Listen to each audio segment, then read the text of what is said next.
मनोहर पर्रीकर उद्या मुख्यमंत्री पदाची गोव्यात शपथ घेणार आहेत। संध्याकाळी 5 वाजता राजभवनमध्ये हा शपथविधी सोहळा पार पडेल। या शपथविधी कार्यक्रमाला केंद्रीय गृहमंत्री राजनाथ सिंग आणि पक्षाध्यक्ष अमित शाह सुद्धा उपस्थित राहणार आहेत। दरम्यान आज मनोहर पर्रीकरांनी केंद्रीय संरक्षण मंत्रिपदाचा राजीनामा दिला। शपथविधी सोहळ्यानंतर 15 दिवसांच्या आत मनोहर पर्रीकरांना बहुमत सिद्ध करावं लागेल। त्यामुळे आता गोव्यामध्ये एक वेगळी परिस्थिती निर्माण झालेली आहे। संरक्षण मंत्रिपदाचा अतिरिक्त पदभार हा अरुण जेटली यांच्याकडे दिला गेला आहे। पण गोव्यामध्ये राज्यपालांनी काँग्रेसला डावलून भाजपला सरकार स्थापन करण्याची संधी दिली, ही योग्य नाही असं विरोधकांनी म्हटलं। आपल्याला माहिती आहे गोव्यामध्ये काँग्रेस हा सगळ्यात मोठा पक्ष होता, तर भाजप नंबर 2 चा पक्ष होता। पण आकड्यांची जुळवाजुळव करण्यात भाजपला यश आलंय आणि म्हणून राज्यपालांनी भाजपला सत्ता स्थापनेची संधी दिली। मी जास्त याच्यावर बोलणार नाही, कारण उद्या सरिंग आहे त्याच्यानंतर बोले। पर्रिकर जी कांग्रेस बोल रहे हैं आप हॉर्स ट्रेडिंग करके अधिकार में आए हैं सर। कल सरिंग के बाद में आप पर्रिकर साहब कल शपथ ग्रहण में कौन कौन आ रहा है दिल्ली से? अमित शाह जी, अमित शाह जी, राजनाथ जी आ रहे हैं, गडकरी जी आ रहे हैं। धन्यवाद। अब लोगों को खरीद फरोख्त मणिपुर में भी उसी तरह का बिल्कुल ये सब अपना कर रहे हैं, अपना नंबर बढ़ाने के लिए। और समय सबको देना चाहिए, गवर्नर को। अगर पार्टी क्लेम करती है कि हमारा बहुमत है तो फ्लोर ऑफ द हाउस में सब टेस्ट हो जाता। आखिरकार सरकार बनाना एक संवैधानिक प्रक्रिया है। कोई भी पार्टी अगर अपने एमएलए सिद्ध कर सकती है और उसका आधार अनैतिक नहीं है या अवैध नहीं है, तो ये एक प्रक्रिया है। अब उसमें राज्यपाल को एक निष्पक्ष भूमिका निभानी है। इसमें तो कोई दो राय नहीं कि कांग्रेस सबसे बड़ी पार्टी है गोवा में, और अगर बीजेपी तोड़ मोड़ की एक सरकार बना भी ले आज तो अस्थिर रहेगी। मनोहर पर्रीकर यांच्या राजीनाम्यानंतर आता केंद्रीय अर्थमंत्री अरुण जेटली यांच्याकडे संरक्षण खात्याचा अतिरिक्त पदभार दिला गेला आहे। राष्ट्रपती प्रणव मुखर्जींनी मनोहर पर्रीकरांचा राजीनामा आज दुपारी स्वीकारला आणि यानंतर राष्ट्रपती कार्यालयानं ही माहिती दिली। मनोहर पर्रीकर उद्या आपल्याला माहिती आहे गोव्याच्या मुख्यमंत्रीपदाची शपथ घेतील। यासाठी त्यांनी काल केंद्रीय संरक्षण मंत्रिपदाचा राजीनामा दिला होता। त्यानंतर अरुण जेटलींकडे हा पदभार दिला गेलाय। मोदी सरकारच्या पहिल्या काळात सुद्धा अरुण जेटली यांनी संरक्षण मंत्रालय आणि अर्थ मंत्रालय अशा दोनही महत्त्वाच्या मंत्रालयांची जबाबदारी पार पाडली आहे।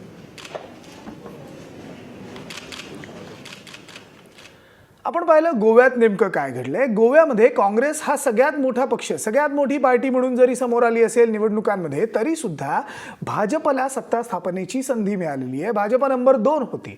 तीच परिस्थिती मणिपूरमध्ये सुद्धा होती आणि म्हणून मणिपूरमध्ये सुद्धा आता सत्ता संघर्ष चिघळलेला आहे। मुख्यमंत्री इबोबी सिंग हे पुढच्या 24 तासात राजीनामा देत आहेत। मणिपूरमध्ये काँग्रेस सर्वात मोठा पक्ष हा ठरला होता, भाजप नंबर 2 चा पक्ष होता, पण बहुमताचा आकडा पार करण्यात भाजपला यश आलंय। त्यामुळे भाजपच्या सत्ता स्थापनेच्या हालचालींना वेग आलाय। पण भाजपच्या याच डावपेचांमुळे ही लोकशाहीची हत्या असल्याचा आरोप काँग्रेसनं भाजपवर केलाय। दरम्यान भाजपनं मणिपूरच्या मुख्यमंत्रीपदाचा उमेदवार जाहीर केलाय। एन बिरेन सिंग हे मुख्यमंत्रीपदाचे उमेदवार असतील अशी घोषणा मणिपूरचे भाजपचे केंद्रीय निरीक्षक विनय सहस्त्रबुद्धे यांनी केली आहे। पण आपण बघितलं काय नेमकी परिस्थिती ही गोव्यामध्ये आहे आणि मणिपूरमध्ये आहे। उरलेल्या 3 राज्यांमध्ये म्हणजे उत्तर प्रदेश, उत्तराखंड आणि पंजाबमध्ये एक क्लिअर मॅन्डेट बघायला मिळालं, पण गोवा आणि मणिपूरची ती परिस्थिती नव्हती। पण ज्या काही राजकीय घडामोडी सध्या आपल्याला गोवा आणि मणिपूरमध्ये बघायला मिळत आहेत, एक वेगळं राजकारण या दोन्ही राज्यात खेळलं जात आहे। याचबद्दल आपण अधिक बोलूया। आपल्याबरोबर ज्येष्ठ पत्रकार प्रकाश बाळ आहेत। बाळ सर, गोव्यामध्ये काय घडतंय हे आपण पाहिलं, मणिपूरमध्ये काय घडतंय आपण पाहिलं, कसं बघताय तुम्ही या दोन्ही गोष्टींकडे? काँग्रेस नंबर 1 चा पक्ष जरी ठरला असला तरी सत्तेची गणितं जुळवण्यात काँग्रेस अपयशी ठरलेली आहे आणि भाजप जरी जनमत त्यांच्या पारड्यात पडलं नसेल तरी सुद्धा सत्ता स्थापनेसाठी दोन्ही ठिकाणी दावा करतायत।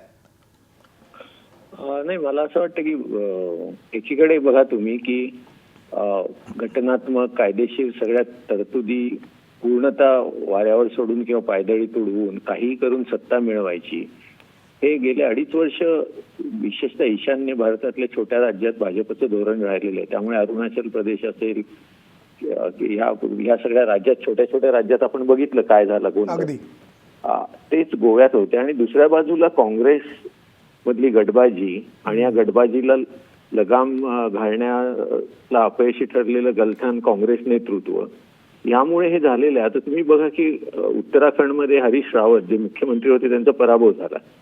भाजपला खूप जागा मिळाल्या आणि भाजपने जाहीर केलं की बहुधा पंतप्रधानांनी जाहीर केलं की हा जनादेश आहे.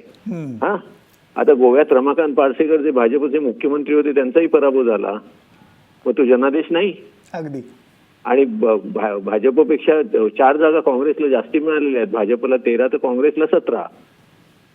आता हे जे करायचं, ह्याच्यासाठी उरलेले 3-4 जागा मिळवायच्या असतील तर महाराष्ट्रवादी गोमांतक पक्ष, गोवा फॉरवर्ड यांच्याशी तातडीने आणि तडफदाररित्या आणि आपल्या पक्षाचं हित लक्षात घेतानाच तडजोडीची तयारी दाखवत चर्चा करण्याची, वाटाघाटी करण्याची पावलं टाकायला काँग्रेस म्हणजे काय होतं की काँग्रेसचे जे 17 आमदार होते आणि दिल्लीहून आलेले प्रभारी दिग्विजय सिंग हे मुळे 12 तास चर्चाच करत बसले की कोणाला नेता निवडायचं. तर कारण 17 काँग्रेस आमदारांमध्ये 5 मुख्यमंत्री आहेत.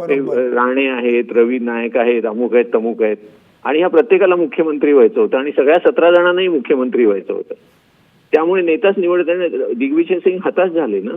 किंबहुना प्रचाराच्या काळात म्हणजे निवडणूक सुरू व्हायच्या आधी गोवा फॉरवर्डशी जागा वाटपाबाबत तडजोड करावी किंवा युती करावी असा प्रस्ताव दिग्विजय सिंगनी ठेवलेला होता. तो या सगळ्या काँग्रेसच्या नेत्यांनी फेटाळून लावला. आता ते जर झालं असतं तर बघा आज काँग्रेस चांगल्या पोझिशनमध्ये असती ना. एक्झॅक्टली. हा जो भाग आहे तो काँग्रेसच्या नेतृत्वाचा गलथानपणा आहे आणि काँग्रेसचं नेतृत्व अत्यंत हतबल, गलितगात्र आणि कुठल्याही पद्धतीचं पक्षावर नियंत्रण नसलेलं आहे. त्यामुळे हे घडलंय.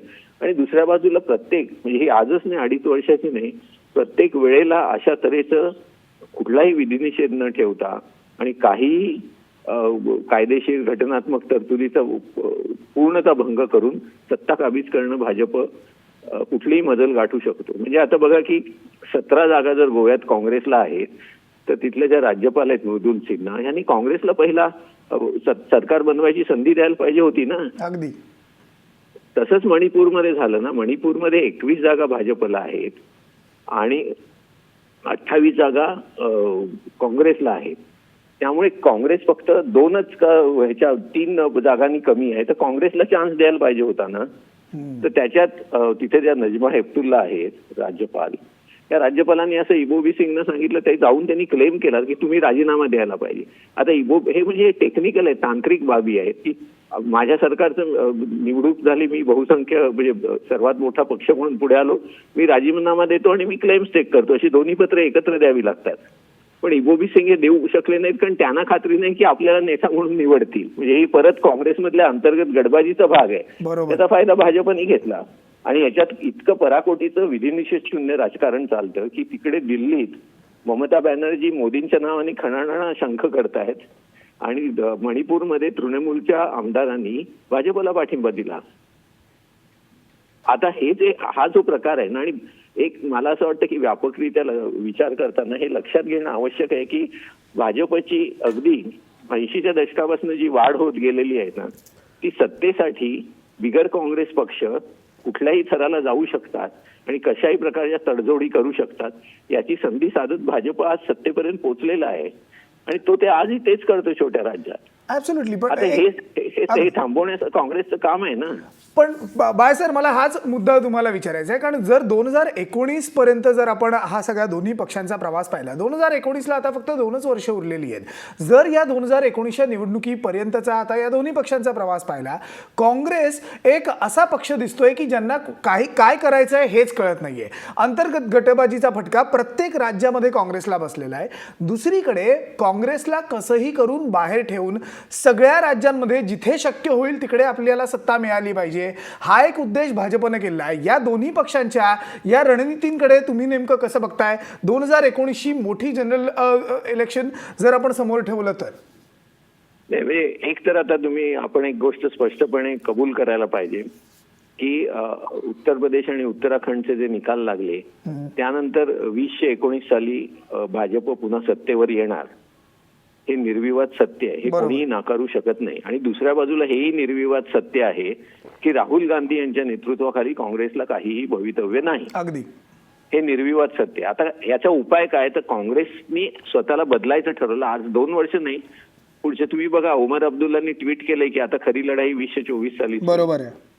तर माझं म्हणणं असं आहे की काँग्रेसला बदलायची संधी आहे, पण काँग्रेसने हे लक्षात घेतलं पाहिजे की काँग्रेसला राज्यातले, म्हणजे अमरिंदर सिंगने निवडून आणलं की नाही पंजाबात काँग्रेसला, अगदी तसं प्रत्येक राज्यातल्या नेत्यांना त्यांनी वाव द्यायला पाहिजे. पण गंमत अशी आहे ना की नेहरू फॅमिली, नेहरू कुटुंब वजा काँग्रेस म्हणजे काही नाही, किंवा नेहरू कुटुंब वजा केलं तर काँग्रेस काही अस्तित्वातच नाही. फॅमिली आणि काँग्रेस, कुटुंब आणि काँग्रेस यांचं एक असं अतूट असं नातं आहे की कुटुंब निवडून आणू शकतं काँग्रेसला, आणि त्यांचे एक भावबंध शतकाच्या ह्याच्यावर तयार झालेले आहेत. पण पूर्वी इंदिरा गांधी असतील, नेहरू असतील, यांचा व्यापक जनाधार होता.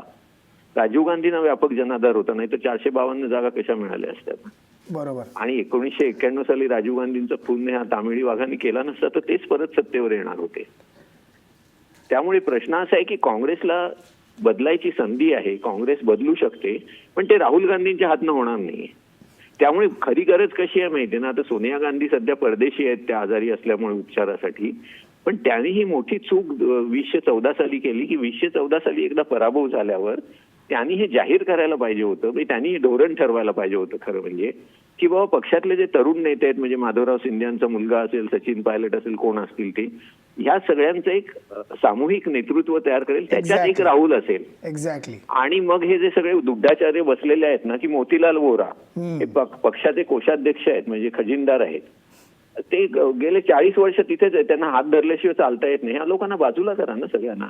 आणि असंच म्हणजे मोदींनी जसं अडवाणी, मुरली मनोहर जोशी यांना मार्गदर्शक मंडळ म्हणून बाजूला बसवून ठेवले, तसं तुम्ही, आणि सोनिया गांधींनी भूमिका घ्यायची की पक्षाचा दैनंदिन कारभार आणि व्यापक धोरण हे एक सामूहिक नेतृत्व ठरवेल, त्याच्यातला राहुल हा एक सदस्य असेल, आणि त्यांना काही जर सल्ला द्यायची वेळ आली तर ती आम्ही देऊ. असं जर केलं असतं ना तर एक सरळ संदेश खालपर्यंत गेला असता की काँग्रेसमध्ये नवा उदय होतो. ऍब्सोल्युटली. पण तेच आता घडलेलं ते नाहीये त्यांनी आणि केलं नाही. आता ते केलं नाही कारण त्यांना त्यांचं पुत्रप्रेम आड आलं, जसं बाळ ठाकरेंचं पुत्रप्रेम उद्धव ठाकरेंबरोबर आड आलं, तसंच आहे ते. राईट. एक म्हणजे खरी गोष्ट आहे ती म्हणजे काँग्रेसला जे काय करायचंय रिइन्व्हेन्शनची गरज आहे. रिइन्व्हेंट जर या पक्षाने स्वतःला केलं नाही तर त्यांचं अस्तित्व हे जसं आता अनेक राज्यांमध्ये धोक्यात आलेलं आहे, संपूर्ण देशात सुद्धा काँग्रेस ही आता नामशेष व्हायला वेळ लागणार नाही असंही राजकीय पंडितांना वाटतंय. बघायचंय नेमकं काय घडतंय आणि काँग्रेस स्वतःला रिइन्व्हेंट करायला नेमकं काय करतंय. पण थँक्यू व्हेरी मच बाळ सर या संपूर्ण एकूण विश्लेषणाबद्दल.